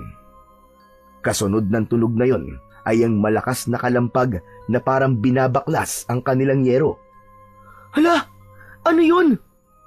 Agad na bumangon ang bata at lumabas sa kanyang silid. Bitbit si Sinag. Naabutan niya ang kanyang ama na alerto na din. Hawak nito sa kamay ang isang matalas na itak. Bumukas na rin ang pinto ni Lola Milagros at lumabas. May hawak na latigo na yari sa buntot ng pagi.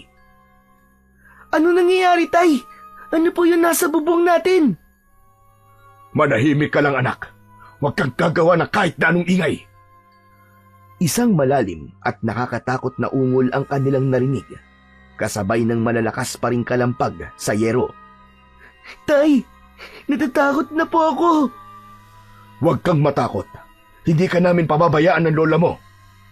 Tay, ano po ba yun? May mabangis bang hayop sa taas ng bubong natin? Nanginginig na sa takot ang bata. Ramdam niya ang mabilis na tibok ng kanyang puso. Humigpit ang hawak niya kay Sinag. Muli ay naramdaman niyang mainit na naman ang bahay ng kanyang pagong. Ilang sandali pa ay parang biglang may tumalon at lumundag sa lupa. Dinig na dinig nila ang malakas na pagbagsak nito at ang mabigat nitong mga yabag. Maya-maya ay may kumaluskos na sa kanilang dingding.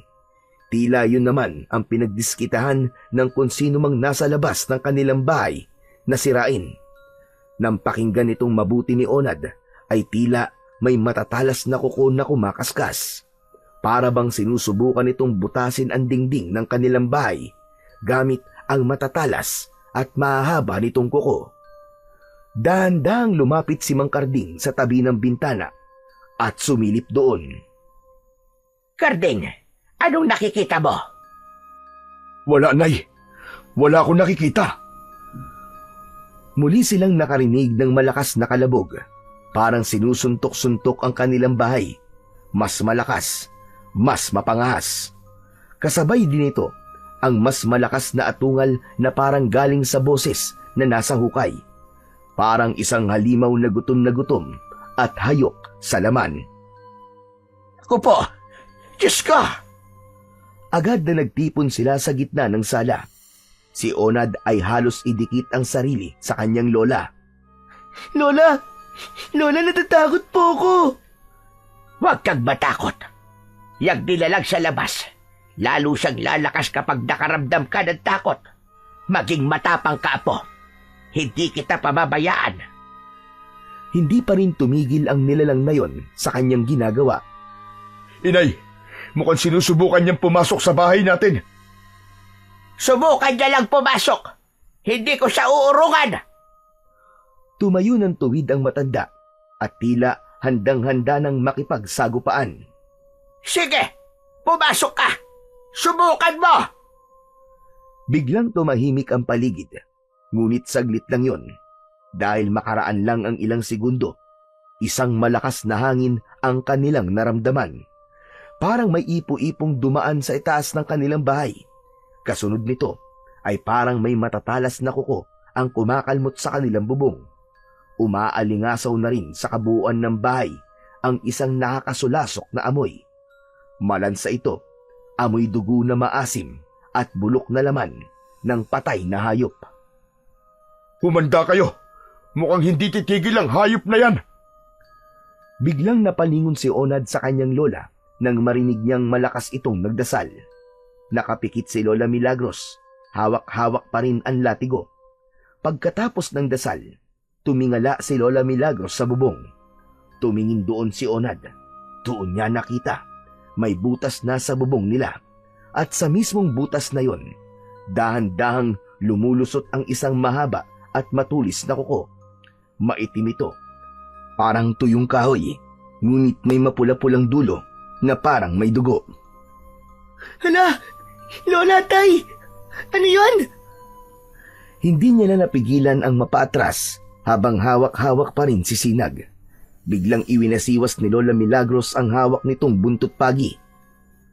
Wala kang makukuha ditong hayop ka. Umalis ka!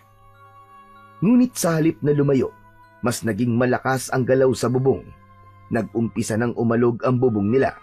Parang inuuga ito ng kung anong halimaw. Lahat sila ay natigilan. Napasigaw si Onad nang biglang may kumalmot sa mismong bintana ng sala.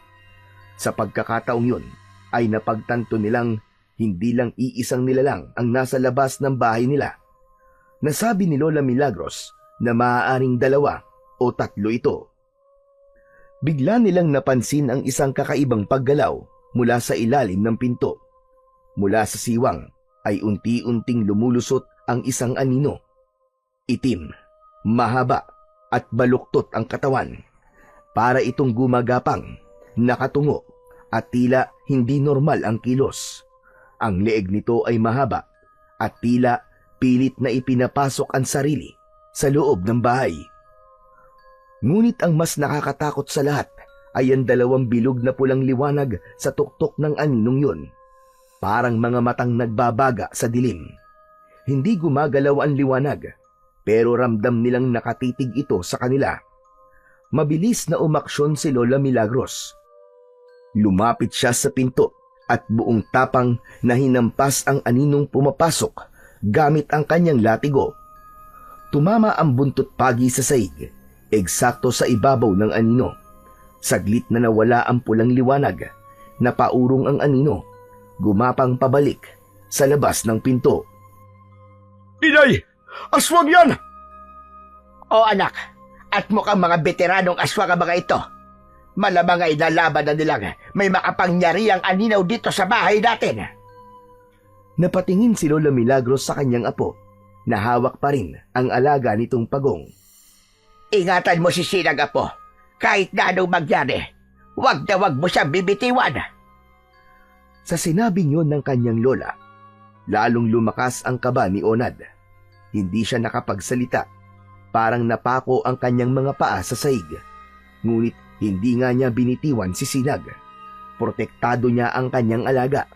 Ramdam niya ang mainit na katawan nito. At sa gitna ng takot, may narinig siyang tila mahina at hindi pangkaraniwang ungol mula sa pagong.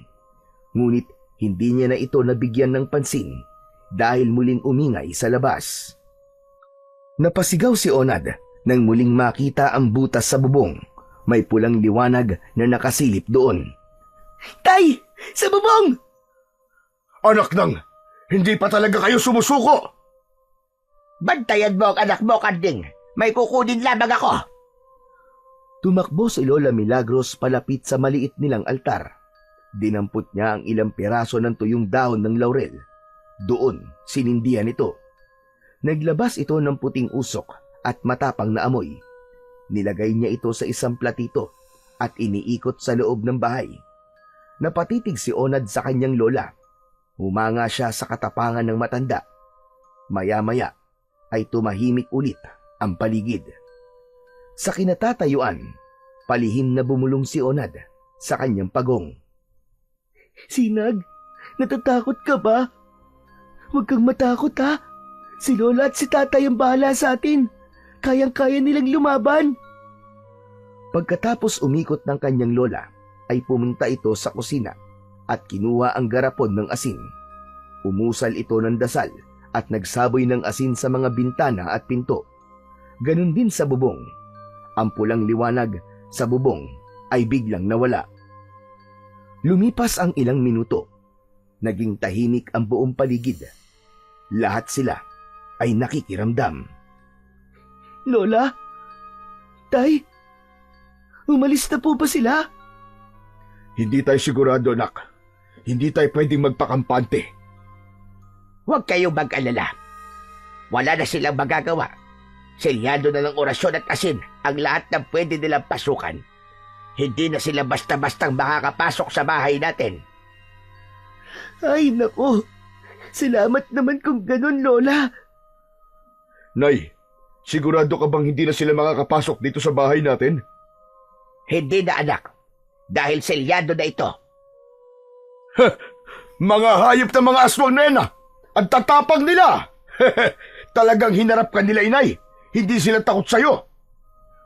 Matagal na panahon na nang huli akong makainkwentro ng aswang. Napuksa ko na ang karamihan sa kanila noon. At yung iba naman, malubha ko na sugatan. Ang akala ko, hindi na sila magbabalik pa. Posibleng naramdaman nga nila na malapit nang maipasa ng aninaw ang kapangyarihan nito sa bagong tagapangalaga. At kapag nangyari yon, tapos na sila. Ano po, Lola? Tapos na po sila? Bakit po? Ano po bang mangyayari kapag naipasa na ang kapangyarihan sa bago nitong tagapangalaga? Apo, malakas ang kapangyarihan ng ganitong pagong. Hindi ito kayang tumbasan ng kahit na anong itim na kapangyarihan at mahika ng mga aswang. Kaya kung mapupunta ito sa bagong tagapangalaga, wala na silang magiging laban. Kaya po ba si Sinag ang pinupunteriya nila? Gusto nila siyang kunin para po di maipasa sa akin ng mutya? Bata lang naman po ako, Lola eh. Ano pong dapat nilang ikatakot sa akin?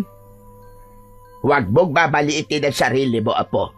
Dahil maski bata, basta busilak at buo ang loob, kaya mong lumaban sa mga masasama.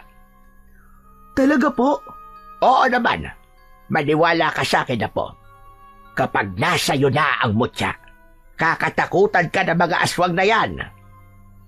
Ipinatong ni Lola Milagros ang kanyang kamay sa ulo ng kanyang apo at bahagyang ginulo ito.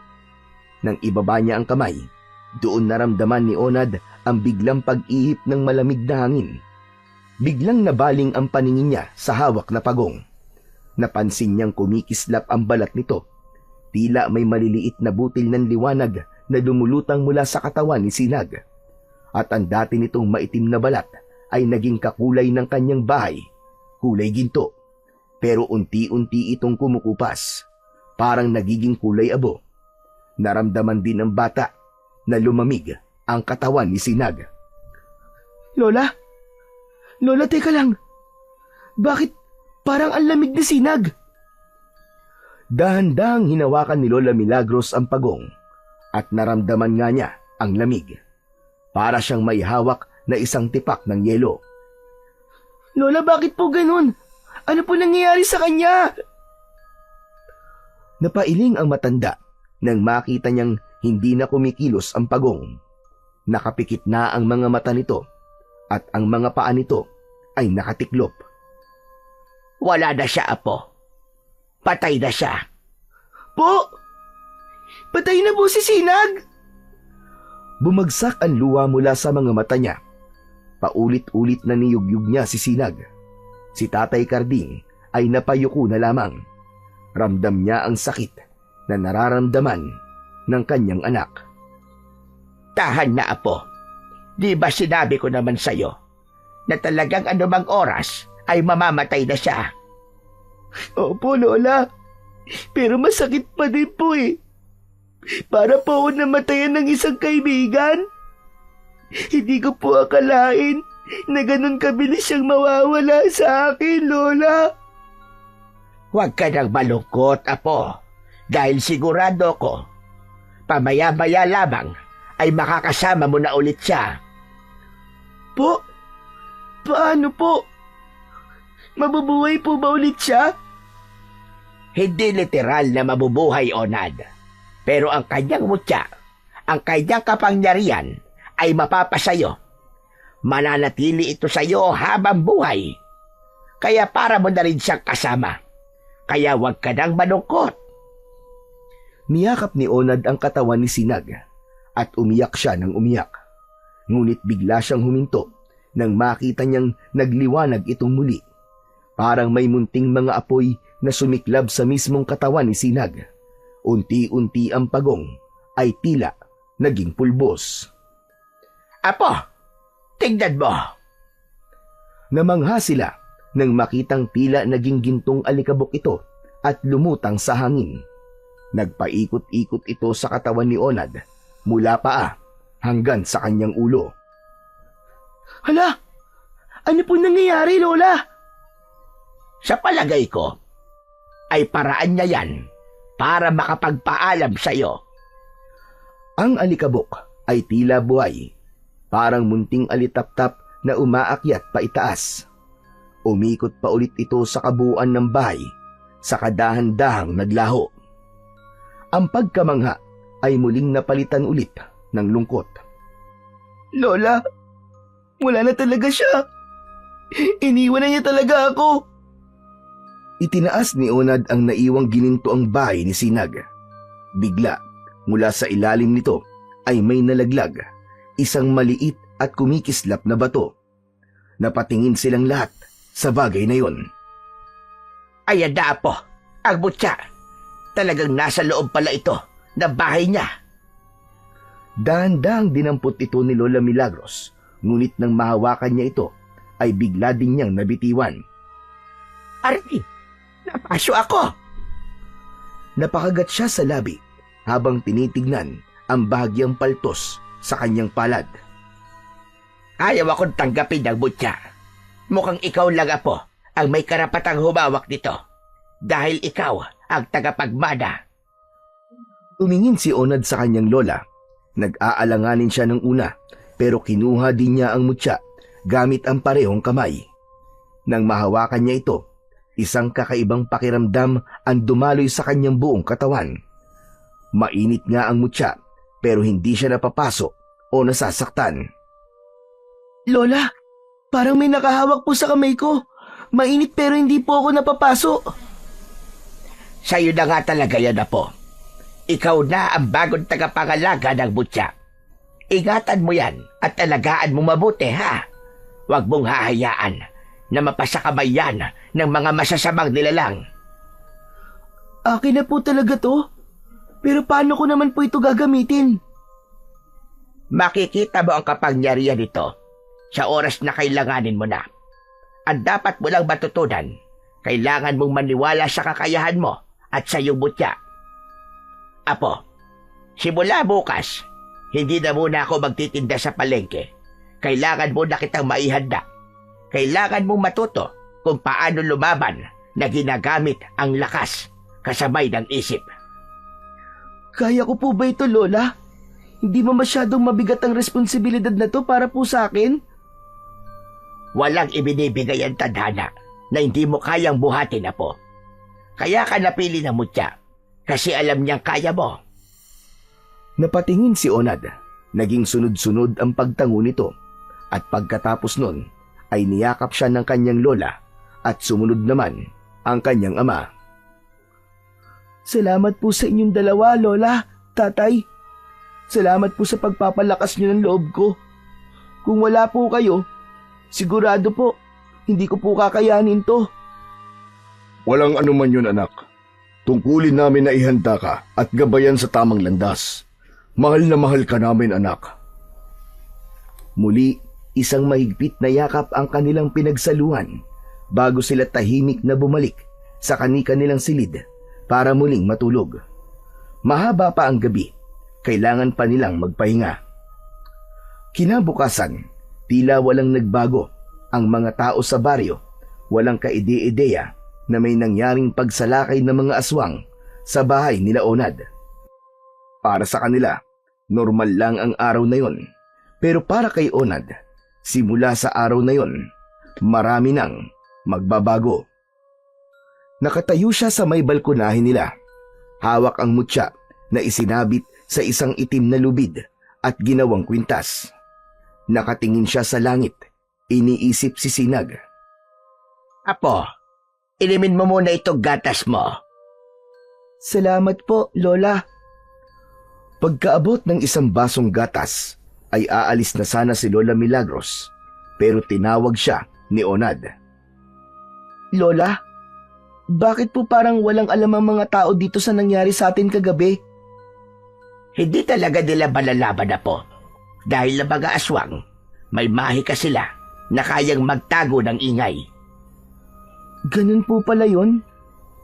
Oo, Apo. Kaya nilang dayain ang mga tunog para malaya silang makapambiktima. Pero Lola, tama po ba na ilihim din natin sa kanila yung mga nangyari? Hindi na nila kailangan malaman yon. Ayaw natin na madamay sila. Ayaw natin na maging magulo ang baryo na to. Pero Lola, paano po kung bumalik po yung mga aswang? Paano kung di na po tayo ang puntiryahin nila? Paano makakapaghanda po yung mga tao? Hindi na nila kailangan maghanda. Dahil ikaw na mismo ang poprotekta sa kanila ng tahimik. Tulad ng ginawa ko noon, Apo. Tahimik lang ako nakipaglaban sa mga aswang. At yun na rin ang magiging responsibilidad mo ngayon. Kailangan mong ipagtanggol at bantayan ang baryong ito, maski hindi nila alam. Lahat po ba ng antingero? Ganito po ang buhay? Oo, Apo. Pero kaya mo yan. Kaya mong harapin ang dilim dahil may liwanag kang hawak. At alam mo ba, na isa sa pinakamasayang pakiramdam sa mundong ito ay yung malaman mong may buhay kang naisalba. Tumango si Onad. Unti-unti ay naintindihan na niya ang kakaharapin niyang buhay.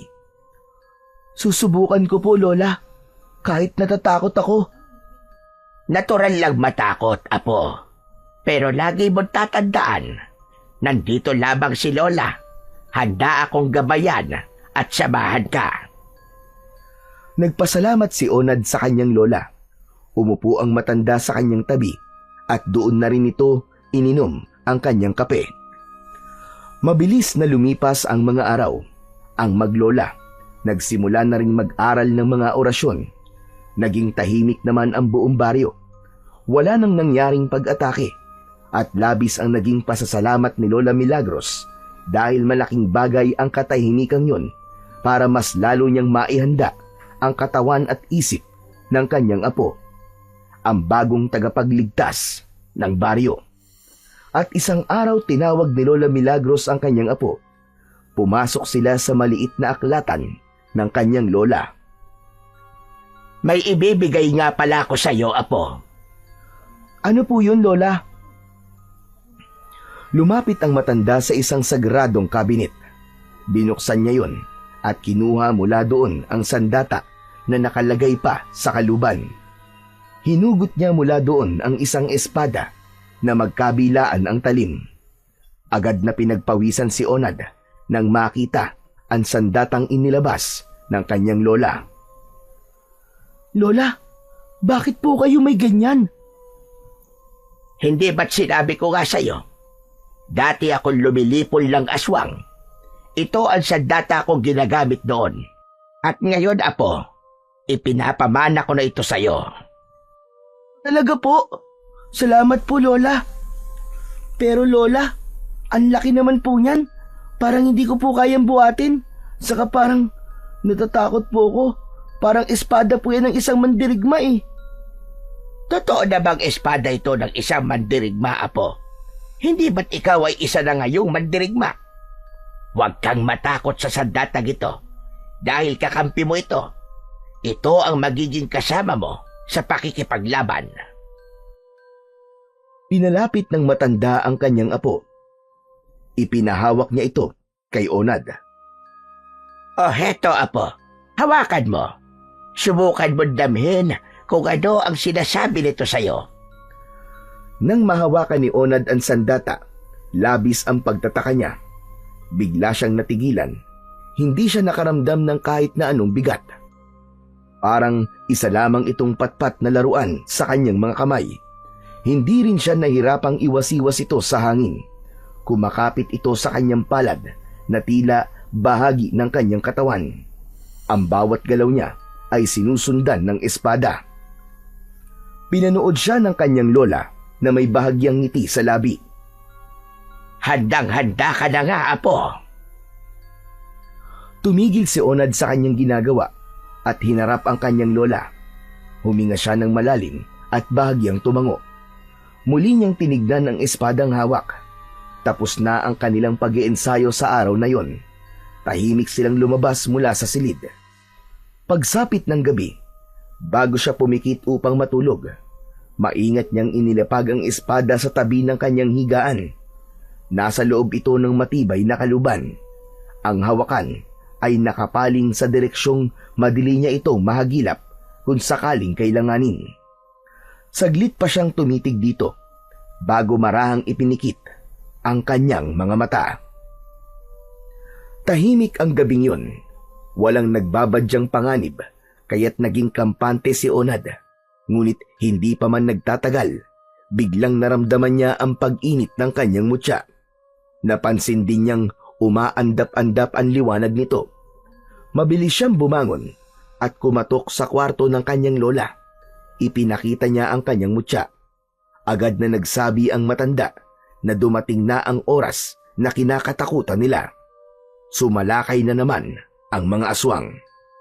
Agad siyang nagbulsa ng langis na madalas niyang ginagamit bilang pangunang lunas kapag siya ay nasusugatan. Samantala, narinig ni Mang Karding ang dalawa, kaya naman bago lumabas ang maglola, kinausap niya ang mga ito. Sasama ako sa inyo. Tay, kaya na po namin ito ni Lola. Anak, pagbigyan mo sana ako. Gusto ko mapanood ang unang laban mo. Kunwari ka pa. Gusto mo lang ba siguro na ligtas yung anak mo? Kaya gusto mong sumama? Napakamot sa ulo si Mang Karding, pero hindi na rin siya pinigilan ni Lola Milagros. Hinayaan niya na itong sumama. Naglakad sila sa labas at nagmasid sa paligid. Maya-maya, napansin ni Onad na tila gumagalaw ang mutya sa kanyang dibdib. Inilabas niya ito. Husang lumutang ang mutya, parang nagtuturo ng direksyon. Lola, tignan niyo po. Itong mutya po nakaturo po dun sa gubat. Kung ganon, ay alam niya kung nasaan ang kalaban natin. Tara, sundin natin siya.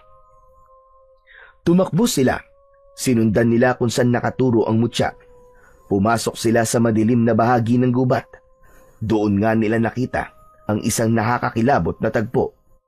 Isang batang lalaki ang bitbit ng isang nilalang na may mahahabang kuko. Kaanyo nito ang aninong sumalakay sa bahay ni na Lola Milagros. Payat, mahaba ang katawan at leeg na may mapupulang mga mata. Lola! Ang aswang! Walang alinlangan, tumalon si Onad papunta sa halimaw. Sa mismong sandaling yon, nagliwanag ang kanyang katawan. Nabalot siya ng isang gintong baluti. Makapal, parang bahay ng pagong. Ang mga gilid nito ay may disenyong tila kaliskis, makintab at mukhang matibay. Nagulat ang aswang sa biglang pagsulpot niya. Nabitiwan ito ang bata. Humarap ito kay Onad at nagpakawala ng isang malakas na hiyaw, galit na galit. Bigla itong umatake. Sumugod gamit ang matutulis niyang mga kuko.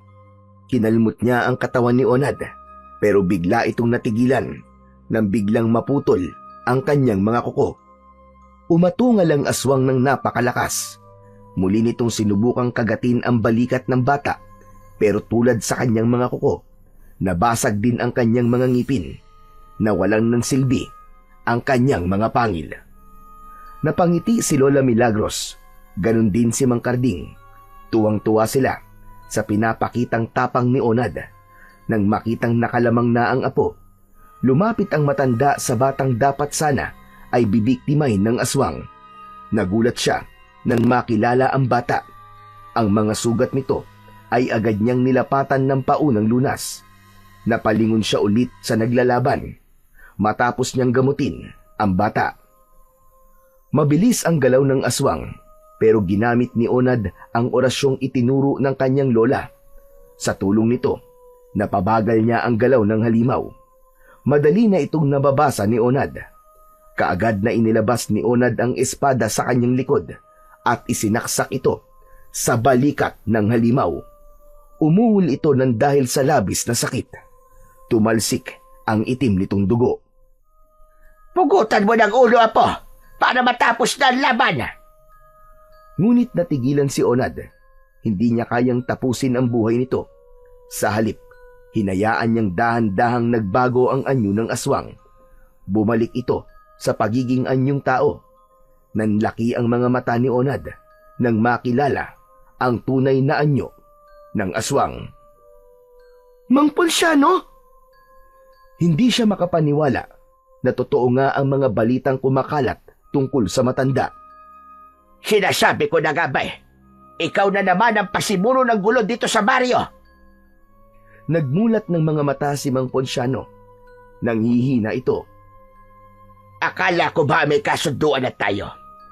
Na mananahimik ka na at hindi naman bibiktima pa ng mga tao. Ano to, Ponciano? Nanlaki ang mga mata ni Onad nang marinig ang sinabi ng kanyang lola. Alam pala nitong aswang si Mang Ponciano.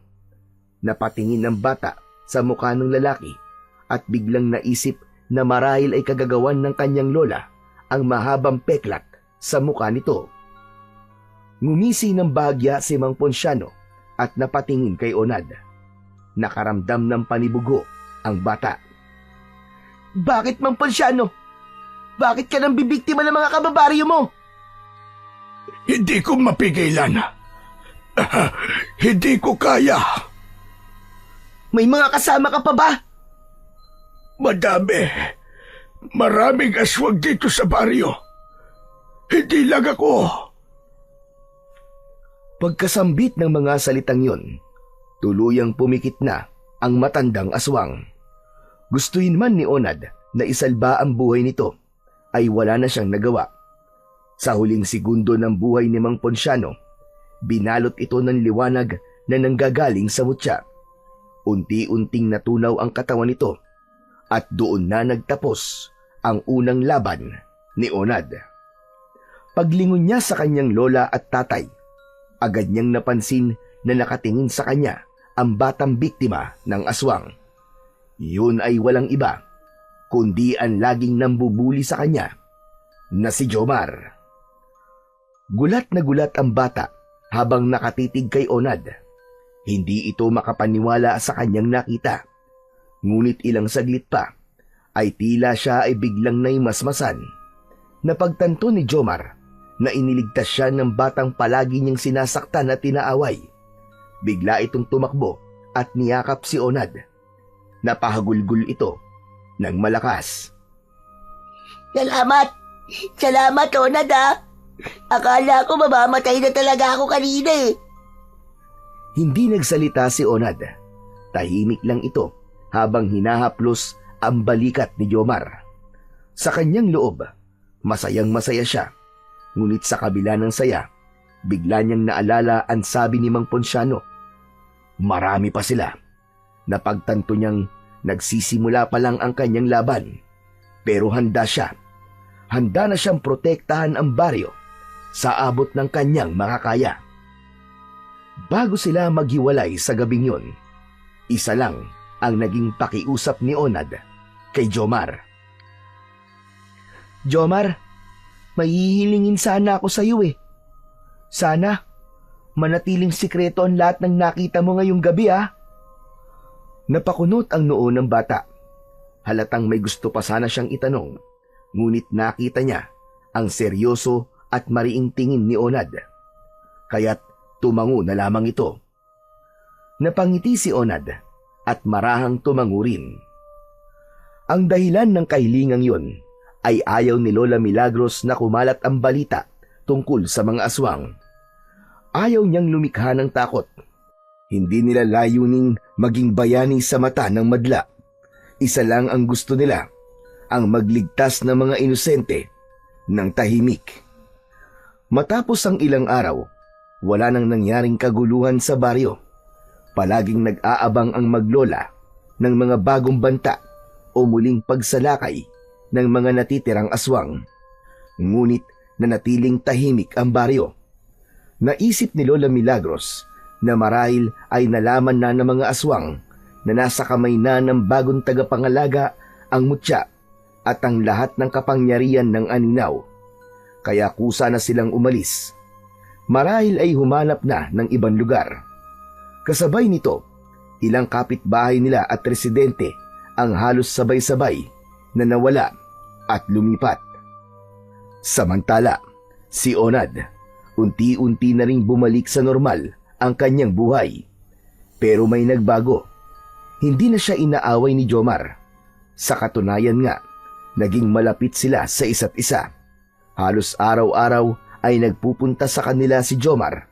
Tumutulong ito sa pagtatanim niya ng mga halaman at sa pagpapakain ni Onad sa kanyang mga alaga. At minsan, kapag kasama ni Jomar sina Dindo at Kaloy, inaaya na rin nila si Onad na maglaro. Baliwala sa kanila ang kanyang kapansanan. Hindi na ito naging hadlang para hindi siya tanggapin. Sa mga mata ng kanyang mga kaibigan, si Onad ay hindi na naiiba. Kaya naman, sa kabila ng bigat ng responsibilidad na dala niya bilang tagapangalaga ng mutya ng pagong at tagapagtanggol ng baryo, naging masaya na rin ang kanyang kabataan. Nagkaroon siya ng mga taong nagmamahal at nagpapahalaga sa kanya. Naging buo na rin sa wakas ang mundo niya. Nagkaroon ng saysay ang kanyang buhay at nagkaroon na siya ng maraming dahilan para ngumiti. At lahat ng pagbabagong yun ay dahil sa kanyang mutya.